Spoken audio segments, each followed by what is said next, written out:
Dear students of 7th class, as you have completed the lesson 3 questions, इसमें कुछ questions भी आपने किए हैं।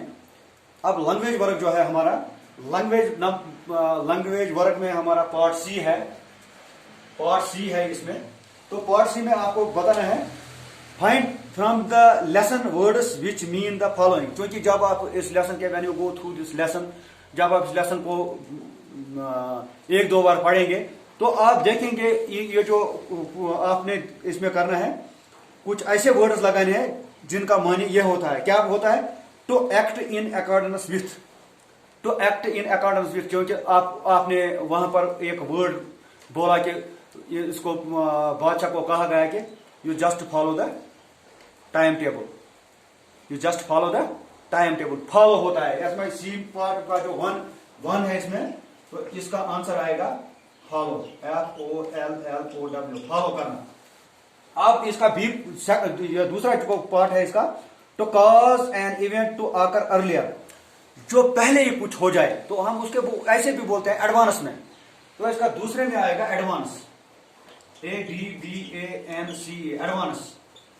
अब इसका सी, ये तीसरा पार्ट जो है सी वाले में, N assembly of people who advice. क्योंकि आपको काउंसलर्स का आपने पढ़ा है, वही तो मशवरा देते हैं, मशावर से कमेटी जो होती है, तो इसमें होता है काउंसिल, COUNCIL। अब इसमें चौथा पार्ट जो है to find by searching, to look for. क्योंकि कोई चीज देखने के लिए, तो हम इसमें इसके लिए वो वर्ड या कुछ हासिल करने के, या कोई जॉब वगैरह, टू सीख सम जॉब वगैरह, तो इसके लिए हम इस्तेमाल करते हैं seek, SEEK, seek. Meet with friendliness और एक्सप्रेशन ऑफ वेलकम। जब हम किसी को वेलकम करते हैं तो हमको इसको बोलते हैं ग्रीट या ग्रीटिंग वगैरह हम बोलते हैं। तो जो पांचवा जो है, पांचवे में आप लिखेंगे ग्रीट, GREET, ग्रीट। अब जो छठा है small patches of group of plants. क्योंकि आपने इस कहानी में आपने पढ़ा, जो वो हरमट जो था वो खोद रहा था उन बेड्स को, जहां पर उसको लगाना था वो प्लांट्स, छोटे छोटे प्लांट, तो हम उसको बोलते हैं बेड्स, BEDS, बेड्स, क्यारियां। फील सॉरी फॉर, जब हम कभी फील करते हैं सॉरी, जब हम कभी इस चीज के लिए शर्मिंदा होते हैं तो उसको बोलते हैं रिग्रेट। सेवंथ होता है रिग्रेट, REGRET, रिग्रेट। अब इस तरीके से got up from sleep, awake, जब नींद से कोई जागता है, आठवें अवेक, AWAKE, अवेक। अब इसी तरीके से है गिव बैक। क्योंकि बादशाह ने उसको बोला था कि मैं आई विल रिपे यू, तो रिपे इसको बोलते हैं रिपे। नवा जो होता है रिपे, REPAY, रिपे, वापस करना। रिपे होता है वापस करना। इसी तरीके से 10th है लॉस्ट कॉन्शियसनेस। जब कॉन्शियसनेस होता है तो हम बोलते हैं, कभी भी हम बोलते हैं वो तो फेंट हो गया, फेंटेड। 10वां fainted, FAINTED। This was your language work. ये जो सी पार्ट इसका था। अब इसी तरीके से जब हम इसका दूसरा पार्ट देखेंगे,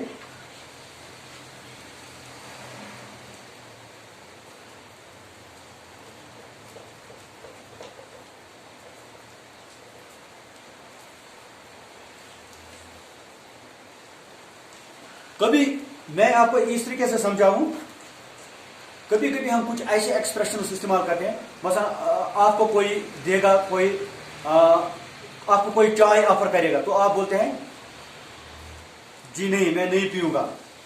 थैंक्स, तो आप बोलते हैं उसको थैंक्स, आपका शुक्रिया, मैंने अभी पी या मैं नहीं पीऊंगा। तो ये ऐसे ही कुछ एक्सप्रेशन आपको बताने हैं कि लाइफ में आपके पास अगर ऐसी कुछ सिचुएशंस आती है तो उस वक्त कौन सा वर्ड आप इस्तेमाल, क्या चीज आप इस्तेमाल करते हैं। तो यहां पर है व्हाट विल यू से इन द फॉलोइंग सिचुएशंस। जब आपके पास ऐसी कोई सिचुएशन आए तो उस वक्त आप क्या करते हैं। ये जो है लैंग्वेज वर्क में ये एक और क्वेश्चन है, it is on page number 81। Page number 81 पर ये क्वेश्चन है, somebody offers you a cup of tea but you don't want to take it. आपको कोई चाय ऑफर करता है तो आप बोलते हैं उसको नहीं, मुझे नहीं पीने, तो आप बोलते हैं नो थैंक्स। क्वेश्चन इसका पहला पार्ट, नो थैंक्स। जनाब आपका शुक्रिया, मैं नहीं पीऊंगा। इस तरीके से you want somebody to listen to you.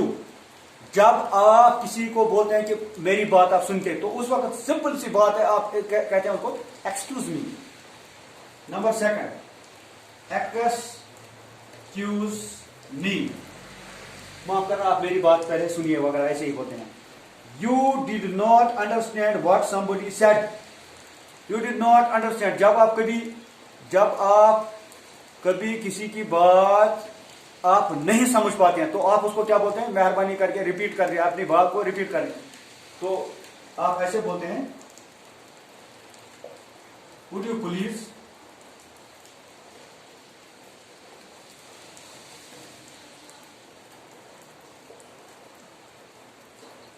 Repeat.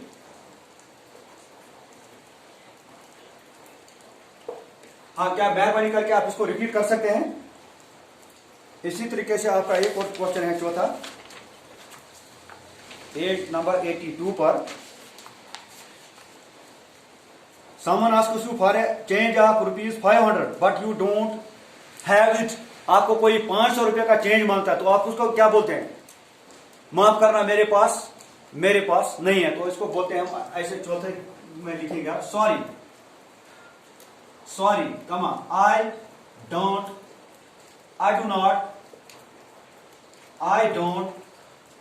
Have any, मेरे पास कोई चेंज नहीं है, I am sorry for that. You want somebody to pass you the pen which is on the table. Table पर पेन है तो आप किसी दूसरे को बोलता है कि मुझे आप इसको जरा पास ऑन करना, तो इसको आप लिखते हैं, would you pass me the pen please. क्या मेहरबानी करके आप ये पेन आप पास ऑन कर सकते हैं। हाँ, अब यहां पर एक और, you are late and your teacher asks you why you are late. कभी आप स्कूल लेट आते हैं तो आपका टीचर पूछता है आप क्यों लेट आ गए, तो उस वक्त बोलते हैं sorry sir for coming late, देर से आने के लिए मैं शर्मिंदा हूं। माई बाइसिकल वगैरह अगर कुछ हो ऐसा तो गॉट पंक्चर्ड, या माई मॉम वाज या my mother was ill that is why I got late. तो इस तरीके से आप बोलते हैं। Question number 6, sorry for coming late, my mom was ill, मेरी मां बीमार थी, that is why I got late. Somebody has offered you an apple and you ate it। आपको किसी ने एप्पल दे दिया, आपको किसी ने सेब दे दिया और आपने उसको खाया, तो उसके बाद आप क्या करते हैं, खाने के बाद you just say thanks for this juicy apple, या thanks for this sweet apple, या thanks for this nice apple. इस एप्पल के लिए आपका बहुत बहुत शुक्रिया। Question number 7, thanks for this juicy apple. सेब खिलाने के लिए शुक्रिया, जूसी सेब खिलाने के लिए आपका शुक्रिया। तो अब लास्ट पार्ट है इसका, you want somebody to show you the way to the railway station. किसी से आप पूछते हैं रेलवे स्टेशन का रास्ता मुझे बताओ, how will you start the conversation. आप उसके साथ किस तरीके से बात करते हैं, तो आप उसको बोलते हैं, यहां पर लिखेंगे हम, पहले आप करते हैं एक्सक्यूज मी, इसमें भी एक्सक्यूज मी। 8वां, एक्सक्यूज मी, विल यू, या हम ऐसे लिखें, could you please tell me the way to the railway